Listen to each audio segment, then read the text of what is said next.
What's up, guys? So, today I'm just going to talk a bit about the controversy and the Richmond race. Um, I don't, regularly do, race reviews anymore, right? I'm just not feeling it. There's a lot of people covering that stuff, and I don't know, man. I'm just not really into it, right? But I did say that, every once in a while I'll still cover something if I find something worth talking about. And this Richmond race is worth talking about, and for the worst reasons, right? If you have watched my channel for any length of time, you'll know that I have consistently talked about NASCAR and their insistence on putting their thumb on the scale. In other words, manipulating these races. Now, the biggest way they do it is phantom cautions, right? They love to throw phantom cautions in order to create more restarts. Uh, they feel like keeping these cars bunched up and racing, like, going 3, 4 wide into the corner is exciting. And, if the race goes green too long, they just desperately look for a reason to throw a caution, even if something isn't a real caution. That to me is ruining the reputation of NASCAR, the legitimacy and credibility of NASCAR as a sport is definitely questionable. This is why a lot of people look at it like pure entertainment. I'm a sports guy. I'm a sports fan first, always. So this is why I've stopped rating these races on a scale, like, an entertainment scale, because for me, just like other sports, some games are more entertaining than others, but at the end of the day, as a sports fan, what I care about is who won and how did my favorite players do, like stats wise, right? So I care about stats and I care about who won, who lost. That's what I care about as a fan. I I don't think real sports fans ever think about, geez, my team won the football game today, but it was a boring football game. I'm really disappointed. I'm mad. They don't give a shit. They just care that their team won. They understand that sports are unpredictable, and you know, that's what makes sports interesting. You might see something you didn't expect to see, and that makes it special. It's not special when it's manufactured or you have a sanctioning body controlling what's happening, like we see with NASCAR. These phantom cautions have always been a problem, but it's gotten so much worse in recent years because NASCAR, that's why they invented these stage cautions. They want to make sure they guarantee restarts. So here we see, this is to me the worst part of the race. I know everyone's, talking about Denny Hamlin and the jump to restart, which I'll get into later. That definitely is a massive problem. But in my opinion, the race, this was the best part of the race because strategy was playing out. You didn't know what was going to happen. And listen, if something happened like a real caution, that's the way it happens. It is what it is. You deal with it. That's part of sports. My problem is the manufactured caution. A bullshit caution. NASCAR did not have to call this. And just a couple weeks ago at Bristol, we saw by far the best race of the year. And we saw something playing out where NASCAR decided, and you could tell this was a conscious decision, we're not throwing cautions for anything. Like, it has to be a real caution. Why? Not because they care about the integrity of NASCAR as a sport, but because they were worried about running out of tires. What would happen? It would have turned into a real shit show. Imagine having to call the race early because teams ran out of tires. So they knew, if we can't be calling cautions every 30 laps, we got to let it play out. And they did. And guess what happened? We saw fantastic race. The best Bristol race I have ever seen. Yes, the tire wear was excessive. They need to dial it back a bit. But that being said, it was fantastic. Everyone loved it. And the reason is it played itself out.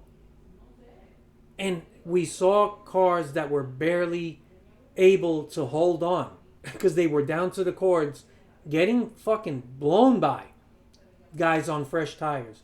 And you're sitting there and you're watching, oh my God, is there going to be a wreck? What's going to happen? And professional drivers, they were able to navigate around each other. And I think that being conscious that this is going to be difficult, these tires are not going to, they're not going to stick with you for long. It made these drivers more conscious and focus more on not doing anything stupid that could ruin the whole race for them. And it turned out to be the best race of the year by far. So, NASCAR only restrained themselves from calling cautions because they knew they didn't have enough tires. So it wasn't a conscious thing they did because, hey, it's the right thing, you know, we can't just be calling bullshit cautions all the time. Got to let things play out, for better or for worse. No. As soon as they get to Richmond, as soon as this race hit a long green flag run, and then you saw people, half the field was playing a two-stop strategy, and the other one was a one-stop. And that was compelling. It was strategy, and you didn't know what was going to happen. And as a race fan, as a viewer, you were on the edge of your seat. Even the announcers, they were kind of excited. They were like, oh my God, how is this going to play out? What if a caution comes out, you know, at the wrong time? Again, if it's a legitimate caution, that's the way it goes. It's sports. But watch this. This is not a legitimate caution. Take that out of our control. But I think that the pace is there. Certainly, Cliff Daniels thought the pace was there. Caution. I'll tell you what's there is a caution. Caution at lap 170, and this is the third caution of the night. Steering wheel is straight. No toe issue. By the way, they're going to check for a flat tire. No flat tire either.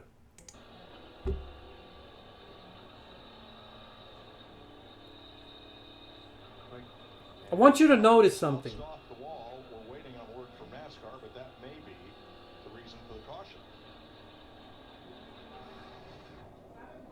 Way up out of the groove, you seen.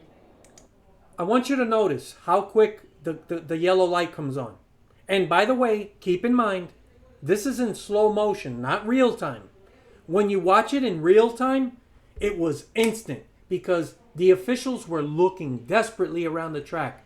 Anything, call a caution. And they got it right here. Watch how quick the caution light comes on. This is slow motion, by the way. Boom. Caution's out. The car definitely went straight. No flat tire. It's definitely not down. Well, it was one thing's for sure. The day wasn't going very good, and the night is getting... And guess what happened? Half the field went down at least one lap, and a lot of these guys 2 laps. So that whole strategy that was playing out, that was exciting, that was like, oh my God, what's going to happen? Out the window. Because NASCAR put their thumb on the scale and manufactured a caution. The first opportunity they got, they called it. And this, to me, ruined the race. Half the field was a lap down. And it's difficult to get your lap back at Richmond. And that, by the way, I want to point this out. If you take out the bad parts of this race, which were all connected to NASCAR and their decisions, the actual green flag racing was not bad. I don't know what people are talking about, that this was not a good race. It was a decent race to me. It wasn't the greatest ever, but it was a good, solid race. I don't know what people want. But the actual racing, if you edit out the negativity, was not bad. But they just destroyed the best part of the race where strategy was playing out. They couldn't wait to throw a caution. And as you saw in the blink of an eye, they threw that caution. So now let's go to... hold on. Alright. So now you guys see... I fucking hate this guy, but he's Denny Hamlin, the winner of the race, bragging about jumping the restart and getting away with it. So here's the tweet. After much consideration, talks with the team and dissecting the SMT data, it is clear that I jumped the start. Because of that, I've decided to do the right thing and ... wish you a happy April Fool's Day. Ha ha ha ha. So, if you're a Denny Hamlin fan, I'm sure you found that very funny. But if you are a serious NASCAR fan who respects sports, right? This is not funny at all.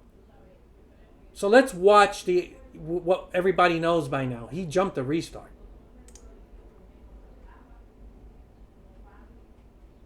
Boom. He went early. Still you in 11. Stay in your lane. Still you in 11. 2 off the 2 wide. Still inside. That's the race right there. I don't need to show you anything more. Okay? But he clearly jumped the start.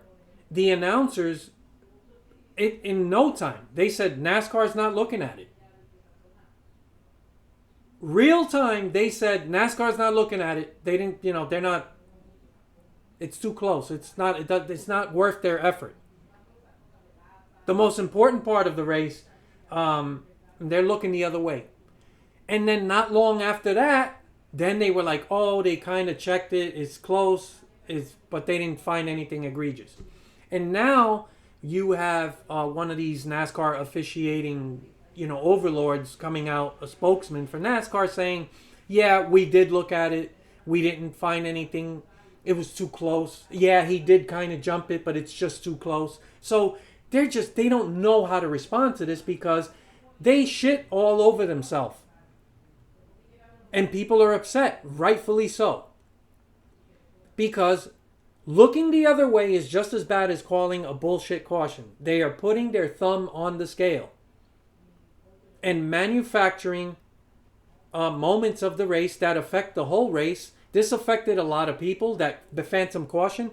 A lot of guys could never get back on the lead lap because it is hard to pass at Richmond. I know a lot of people were complaining about that too, like, oh, it's a track position race. Where the fuck have you been? Richmond has always been a track position race. It is difficult to pass there. But in spite of that, the last 3 races there have been good, in my opinion. Again, I think most people that soured on what happened Sunday, it's about these moments. The bullshit caution and Denny Hamlin jumping the restart at the end ruined the race for them. But they're mistakenly, I think, judging the whole race based on that. But the actual green flag racing was not terrible. I thought it was good. I'm not telling you it was great, but I thought it was good. That's Richmond. Richmond has never been a track with a lot of cautions. There's a lot of long green flag runs, green flag pit stops. It's the one thing that makes Richmond good to me. It's not my favorite track. Not a big fan of the short tracks, but I kind of like that part of it. And NASCAR comes in and once again puts their thumb on the scale. And you wonder why people don't respect NASCAR as a sport, as a legitimate sport, when NASCAR themselves do not enforce their own rules.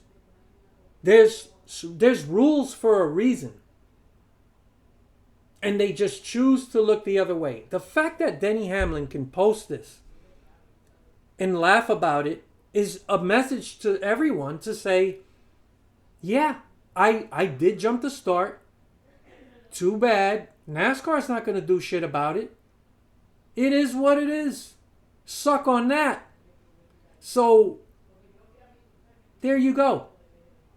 And I've talked about this many times in the past. You guys know this. I keep telling you guys, this is what hurts NASCAR. They don't let things just play out. If the race plays out and it's not the most entertaining, so be it. You can't look the other way, man. This is a clear violation. Now, what's to stop other people from saying, well, he did it, I can do it? And then what's NASCAR going to do?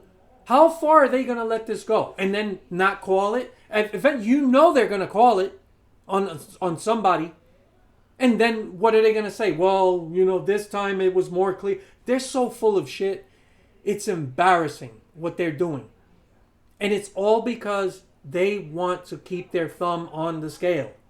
They want to manufacture aspects of the race because they think it's more exciting to see more restarts.